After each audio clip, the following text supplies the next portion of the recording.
Assalom, bu haftalik daqiqa. Toshkent davlat agrar universiteti rektori Narzullo Ablomuratov AQShning Arizona universiteti professori Rik Salazar bilan uchrashuv o'tkazdi.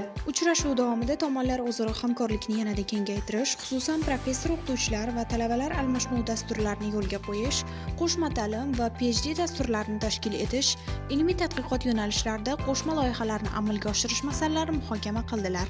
Shuningdek, Toshkent davlat agrar universiteti mutaxassislari va talabalarning ingliz tili salohiyatini oshirish maqsadida xalqaro metodikalarga asoslangan o'quv dasturlarini joriy etish takliflari ilgari surildi. Prezident Shavkat Mirziyoyev raisligida o'tgan Mustaqil davlatlar hamdo'stligi davlat rahbarlari kengashi majlisidagi nutqida belgilangan ustuvor vazifalar hamda 21 oktyabr kuni davlat boshqaruvi, iqtisodiyot tarmoqlari va hududlarda sun'iy intellekt texnologiyalarini jadal joriy etish masalalari yuzasidan o'tkazilgan video selektor yig'ilishida ilgari surilgan vazifalar tahlil qilindi.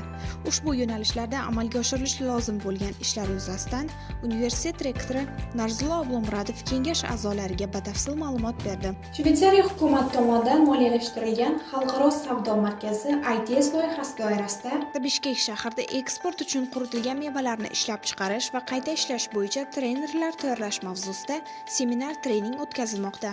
Mazkur treningda Toshkent davlat agrar universitetining qishloq xo'jaligi mahsulotlarini saqlash va qayta ishlash va qadoqlash kafedrasi professori Azizov va dotsent Ochilov konsultant sifatida ishtirok etib, o'z ma'ruzalari bilan qatnashmoqda. Toshkent davlat agrar universitetining 95 yillik tarixiga bag'ishlab tashkil etilgan Agrar Shop universitet logotipi tushirilgan mahsulotlar va esdalik buyumlari savdosini amalga oshiruvchi rasmiy savdo do'koni ishga tushirildi.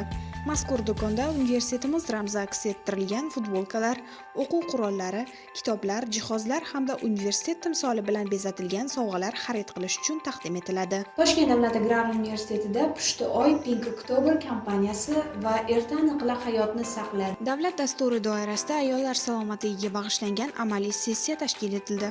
Tadbirda universitet ma'naviy, ma'rifiy ishlar bo'yicha boshqarma boshlig'i Sardor Isroilov ochib berdi. U o'z nutqida mamlakatimizda ayollar salomatligini muhofaza qilish, ularning ijtimoiy faolligini oshirish hamda ilmiy salohiyatni qo'llab-quvvatlash yo'nalishida olib borilayotgan islohotlarning amaliyotini alohida ta'kidladi.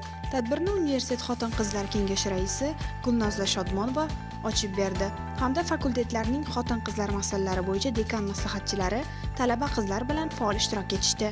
Universitetimizda o'tgan bir hafta ana shunday yakunlandi. Voqealar rivojidan doimiy xabardor bo'lish uchun universitetning rasmiy sahifalariga obuna bo'ling.